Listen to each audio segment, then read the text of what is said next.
Hey, if you don't know us we are yet, Leslie and April. we are two We chicks have been chatting. friends for 30 plus years, and we have been learning and growing individually and together. Through this adventure called life. Get Get ready to ready to love love us. us. We are two badass chicks sharing our unique perspectives, dropping some knowledge with more than a few F bombs along the way. Join us, relax, and enjoy. Please comment, share, subscribe, and follow. So the topic for today is reciprocation, and it's an interesting idea because it's something that I don't see happen directly very often. Uh, Outside of situations of stress. Mm. You know, I think when you see people reciprocate, it in when I've seen it the most is in arenas of stress. You know, Yes. I think Yeah, when that's you're in emergency mode, yeah. exactly, Yeah. exactly, and I think it's true because most people don't think about offering of themselves until somebody else is in need, until they're in a need they can see, Yeah, you I know? agree with that. I And agree with that. I think that's unfortunate. I also think it's interesting that a lot of people understand need differently. They understand need based on them and their lives. Not Yeah, it's like multifaceted, I think, because there are some people that won't tell you what they need. Where was I? I was saying that it's multifaceted because there are people that don't speak up when they have needs, and there are also people that aren't involved in other people's lives in order to recognize those, any needs, like you're saying. But it's like good throws and good catches, like a good game of ball, right? You have to be able to give and receive and give and receive and give and receive. And in reciprocation, that's what I think of it. But you have to have the time with a person, whether it's a friendship or family member or a relationship, to have life experiences that show you if that person's going to be there for you in that way or not. well, yeah, I think that's true. I think that's absolutely true. And I think you have to balance out in your own mind, in your own heart, how much and how far you're willing to go for someone and not let them over invest in you. Mm, So yeah. if you don't have the capacity to consider someone else's needs and feelings, then don't absorb the thing that they're giving away because you can Yes. only give it once. So Right. if you can't possibly refill that cup, don't draw from it. Well, that would be ideal, but we all know that doesn't happen.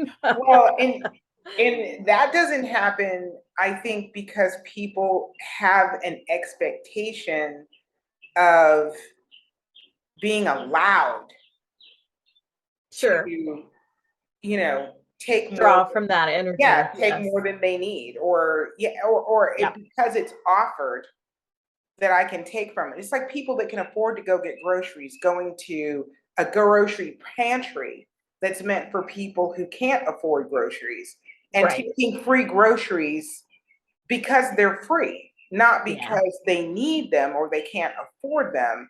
You're taking them because it's there. And that's like, it's a shitty way to live because you're literally taking food out of the mouth of someone else. Yeah. And your concern is more for your own convenience than it is for the need of others, even Yeah. though those others are unknown to you. But the people who deposited that food deposited specifically Yeah. to absorb a space of need for other people. Yeah. And then you come along and you take that away and you don't think anything about it. And you never put food in the pantry. Like Well, you and never it's a deposit level, anything, but you withdraw. it's a level of common courtesy, respect. No, maybe that's the wrong word, like integrity that needs to be there for people to really say what they need and want and what they expect in the relationship, so that everybody knows where everybody's coming from, and you know what I mean? Yeah. Like maybe somebody could afford it, but they have a couple of weeks that they know they can't, and they're being transparent and they're saying, hey, I'm respecting what you guys are doing here, and I plan to pay back in, but I need to take it right now, and it doesn't look like I need it because I'm driving a Lexus or something, but I do, and here's why. And that's the whole entire purpose. And yeah, the why really isn't matter. It's irrelevant. yeah, But if you're in that boat, when you're back in the position of being able to put back what you took out, then you should do that. And to me, that's what reciprocation means. I don't think you should ever withdraw without the mindset of the intention. Yeah. Mm-hmm. Yes. And it really gets I think foggy for me and lots of other people when it's about a romantic or a love relationship where you are pouring in a way that's intangible. So you're spending your time, you're spending your emotional intimacy and physical intimacy, whatever, it's those intangible things that no one can see and count, but those things are probably, I would rank them as pretty high up on the scale of what you can give. And then to not have, my expectation is that you're honest, you're transparent, you come with some kind of integrity and morals, and if whatever it is that is going on with you, I hope that we have a strong enough relationship where you can tell me, and that's the thing that I think is missing, is like, talk about it, talk about where you're at, talk about why you might not be able to meet the expectation right now, or why, or what plan you might have for the future, or you don't know what the future is. Your plan right now is, I have to do X, Y, and Z, and not wait till you blow up over something to have it all come out, because that's a bad time too. And I think that's where the way a lot of people manage all kinds of relationships, much less romantic relationships, is kind of like, 3-year-olds when they're like, what do I have in my hands? I don't know. Guess. Yeah. I'm not guessing. I'm grown. Well, that's 3. You might want to pretend. Right. You're grown. I'm grown. Tell me what it is you need. Tell me what it is I can do. Tell me how I can, be of assistance. But don't make me try and figure it out. That's not a valuable position to play from. Or worse, just walk away. It's like, okay, I guess we're not talking about anything. Well, see you later. And now and then have a different opinion about why I walked away. Like, why'd you walk away? Well, you're not talking to me and I'm not guessing. So what's left? Yeah.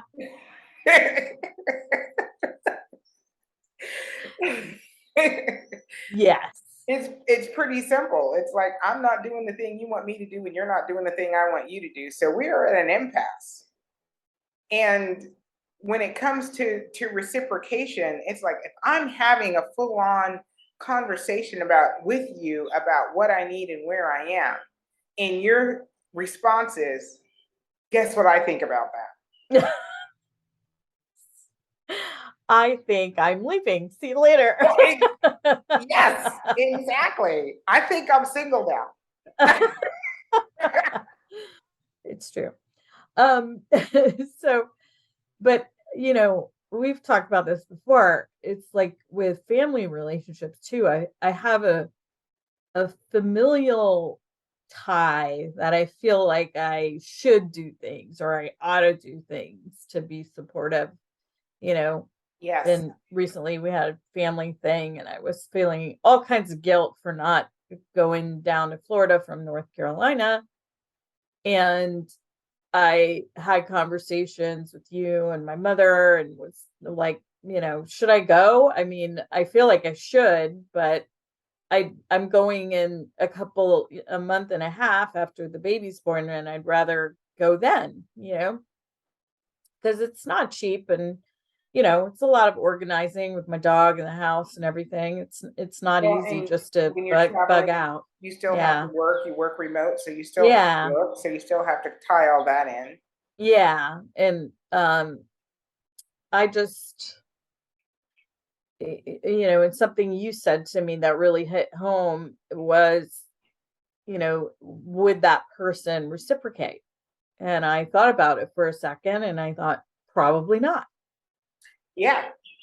And So tell guilt, bye-bye. it really was an epiphany for me because I thought, okay, well, why am I feeling bad or why am I setting myself up for this expectation of myself when, you know, pretty sure that that same expectation won't be returned.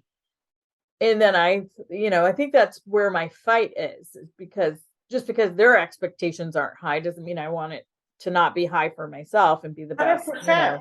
cousin or niece or whatever I can be. But I I fought with that because I was like, well, is it something I want to do or is it something I feel like I have to do? Is it something that can wait? So it was just in this scenario very hard for me to decide. And I think a lot of people are in that conflict over family, over children, over jobs and coworkers and bosses. I think it's what you feel programmed that you should be doing. And I want to throw all those shoulds out the window and Well, do. and I think we have to start, especially as women, we have to start questioning our guilt. Yeah. What are you here to help me respond the way I want to respond because that's who I am? Mm. Or are you here to help me respond the way other people expect me to respond because those are the triggers that they built in me? Yeah. And, I know the triggers for my family. And I Yeah, knew that I would be triggering people by not coming because technically I could. And they yes, all know that. But I didn't want to. I don't want to come all the way down there for 3 hours, and um and even with other things that have come up since then, I knew some of the things I was saying was definitely triggering. I mean, it wasn't unkind. It was just honest and transparent to say, hey, this is how I feel. And I'm gonna pass, or yeah, I'm still gonna do whatever it is you're asking, but it's gotta be, on my time and when I have the ability to. So yes. And if you understand the theory behind reciprocation and you approach relationships with that logic set in mind, mm, then it's like I'm only gonna give to you what I would expect to get back from you in a realistic way. There may be scenarios where I'm gonna give more than I typically would. But when I do that, I'm doing it with the full knowledge that I have no expectation you would ever do the same for me. yeah, yeah, for sure. And um I think too that the society that we've grown up in, the programming we've had, makes us question ourselves, not just as women, but in human beings. But, it's just, I know my grandmother and some of what my mom taught me, she's trying to break out of that too, is what we want to do, which is hard because in a way you feel like you're being selfish in a bad way, but really you're being selfish in a good way to take care of yourself and what makes you happy and what your needs are. So it's like this weird, middle that's gray that says, am I being selfish or am I taking care of myself? And it's Well, those voices that you hear in your yeah. head that are saying, okay, is this a selfish thing because I just don't want to go? Or is this I'm doing what's right for me and my schedule and, the effort that it takes to do all that, So Yeah, I contrast selfish and selfless. It's like selfish for me is when I'm giving to self and I'm growing and getting and building. okay. As long as I don't have to give any piece of me that I want to keep away, Ooh, then that was a good one.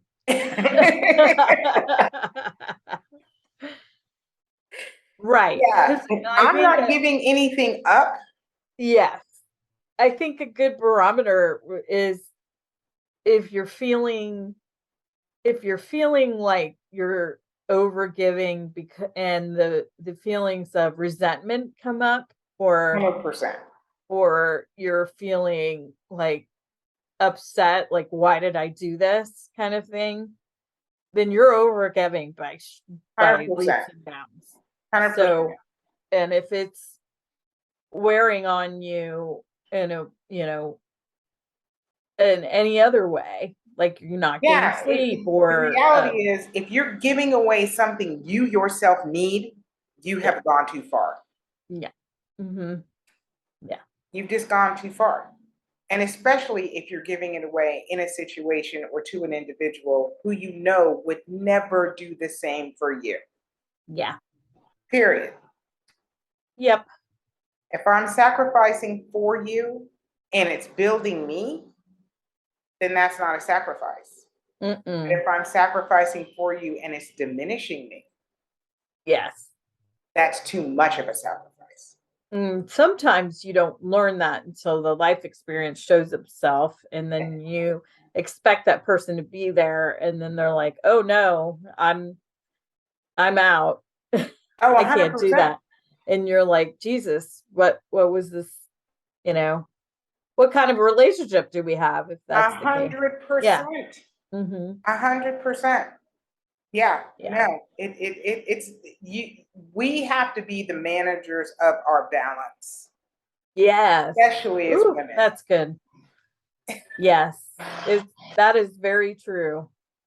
Anything that's um taking up off that balance or not helping us to grow is a better way, because anything dragging you or stagnant is really not good. Just the status quo isn't good either. You got to be pushing for growth, and if there's no growth, then what's the point? Well, I mean, for some people, stagnant is growth. Yeah, Like some people, I'm not one of them. I know, but some people get to a certain point of growth and they have to sit there for a while and marinate in it Mm, in order to apply it to their life properly, in order for it to actually fit in with who they're becoming. And I think that's okay. But as long as you don't, in that period of stagnation, decide stagnation is good enough. mm, I think it's good to sit with where you're going and what you're trying to achieve. Just like we sometimes we sit oh yeah, with our growth, but don't let that just be the okay, I got to here, I'm good. yeah, And I think where too many people get in relationships where they feel that way. They're like, you love me enough. This Yeah, this is enough. I'm good. right. Or, the routine is enough and we're going to Yes, keep that forever, evermore and not exactly. I'm good have with any this for change. 50 years. Yeah. Then in 50 years, they're like, I want to get divorced because you're boring. Yeah. Well, there's that, you know, gotta switch it up. Right. You're the one that told me this was good. What, Yeah. what are you I don't thinking? know. So yes, I do believe that more and more and more women especially have to be in relationships and demand reciprocation in the relationships they're in. Um, or move But on. yes. Yes. And that should be the first thing, not the last thing. Say it It should, again for the people in the back. it should be the first thing, not the last thing. Because we make assumptions and we're in that, love land, so to speak, and we're like, oh, everything's beautiful and wonderful. And we're not paying attention to what is actually happening Yeah, the fact or that you what only go out isn't on dates on the happening. days when he's available. Yeah. You only go to restaurants that he wants to eat at, or you only go to shows that she wants to see, or you only shop at stores with shoes that she likes. Yeah. Yeah. So you don't really learn that in the beginning. And I think if it was slower to like date and court people instead of, on date 3, everything's together now. Um, it's it's it's hard to hold yourself back, but I I think that it's important to prove it. Prove that you're there. Prove that you are going to be reciprocal in some way. Yes. And Well, in the question I have is it hard to hold yourself back? I mean, I know the sexual drive, it's hard to hold yourself back from that. yeah, that's what I meant. But I honestly think that most people feel like sex is the end of the identifying a relationship they want to be in. Explain that one. That if you're willing to have sex with someone, Mm-hmm. you've solved the problem of do I want to be in a relationship with you? That When, people. yeah, when we all Okay. know that the sex drive is is that animalistic side of the brain, Right. and that's going to be there regardless. Yeah. And if you're willing to have sex with somebody, that should not be a qualification of is this a relationship I want to be in.